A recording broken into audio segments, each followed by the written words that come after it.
Arestado ang isang drug suspect sa isinagawang joint bypass operation ng City Drug Enforcement Unit at Bukidnon Provincial Intelligence Unit. Katuwang ang kapulisan ng Valencia City Police Station sa Barangay Poblacion, Valencia City, Bukidnon.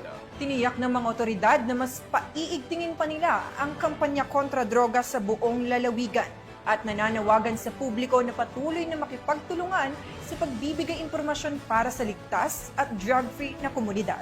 Narito ang report ni Patrolwoman Danessa Berdos.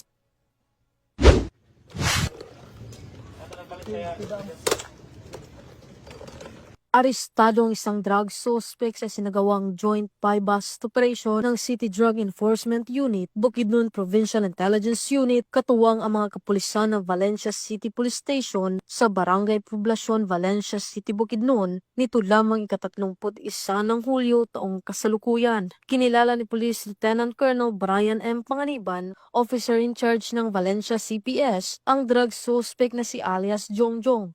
Lalaki, 45 taong gulang at residente ng nasabing lugar. Agad wala sa atong kuan.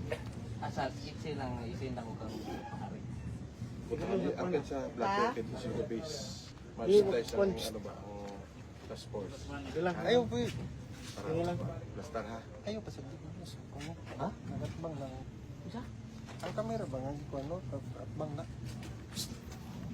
Second asang joint bypass operation ng mga operatiba ay nagresulta sa pagkakakumpiska ng mga pakete ng hininalang shabu, isang cellphone at isang 500 peso bill na ginamit bilang bypass money. Ang suspect ay nahaharap sa kasong paglabag sa RA 9165 o Comprehensive Dangerous Drugs Act of 2002.